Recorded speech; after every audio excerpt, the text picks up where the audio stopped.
Dear viewers, the topic which we will cover today is to what extent Egypt is responsible for the destruction of Palestinians? Question mark. And this topic will be covered by arguing that Egypt as the most powerful country in the Arab world, Egypt as a frontline state, as the most populous Arab country, Egypt which was an ardent supporter of the cause of Palestinians. It supported wholeheartedly during Gamal Abdel Nasser's time, even in the initial era of President Anwar al-Sadat. But then if Egypt is responsible for the destruction of Palestinians, there are four major reasons. It is true, and it is not only Egypt, but to a large extent Egypt must be held responsible. There are other Arab countries also, like Jordan is there, the Black September 1970, the massacre of Palestinians in Jordan, that how Syria, how Saudi Arabia, these Arab countries, they basically betrayed and dished the struggle of Palestinians. But in case of Egypt, the first thing is basically that the Camp David Accords of 1978, the Egyptian-Israeli Peace Treaty in 1979, when Egypt recognized Israel and Israel recognized Egypt. Peace between Israel and Egypt, as these countries were in a state of war since 1948. So, when Egypt made peace with Israel, it was at the expense of the Palestinian struggle. The cause, the root cause of Arab-Israeli conflict being the Israeli occupation over West Bank and Gaza, including East Jerusalem, other occupied territories, Golan Heights of Syria, and Sinai Desert and of Egypt. Egypt got back the Sinai Desert. So, the second thing is that opportunism on the part of Egypt, because Anwar Sadat, he wrote in his book In Search of Identity, his autobiography, that in 1973 Arab-Israeli war, it was evidently clear that the manner in which the United States was militarily supporting Israel and the Egyptian army was able to cross the Suez Canal. But after Israel got the American military support, huge support, and certainly Henry Kissinger played a very important role, who was Secretary of State, American Secretary of State at that time. So, it tilted the balance in favor of Israel.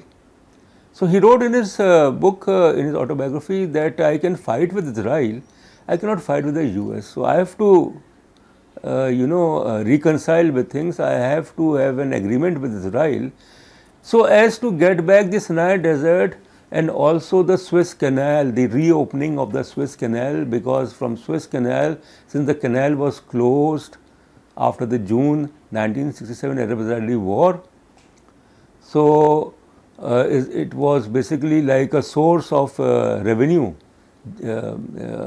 for Egypt.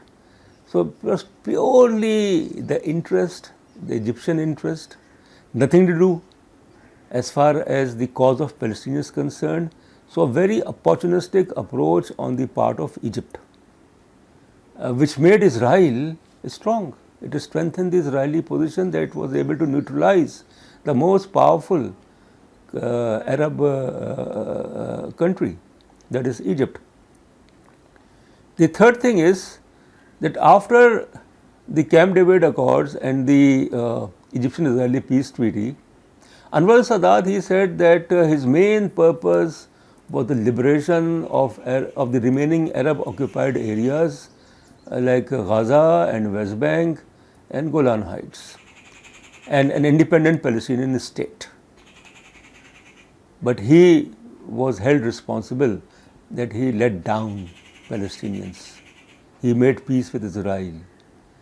The fourth thing is basically that Gaza was before the June 1967 war under the administrative control of Egypt, a Palestinian territory but controlled by Egypt. Egypt having borders with Gaza. So the thing is basically that the manner in which Israel has destroyed Gaza by carrying out massive air raids in 2008, 2014 and this year 2021, why Egypt is not opening its borders for humanitarian purposes?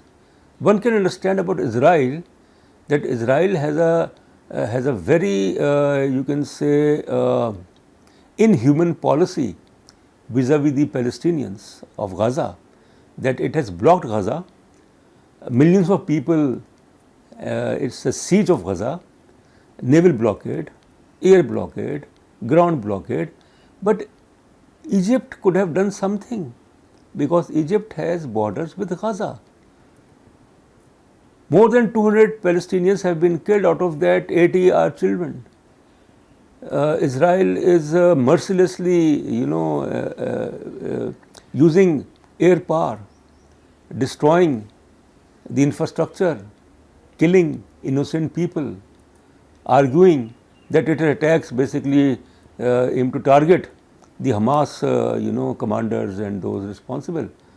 But Egypt's very mean and selfish approach vis-a-vis the Palestinians, I don't think when history will be, I think when history will be written, no one can condone how Egypt betrayed the Palestinian cause, how Egypt remained indifferent when hundreds and thousands of Palestinians of Gaza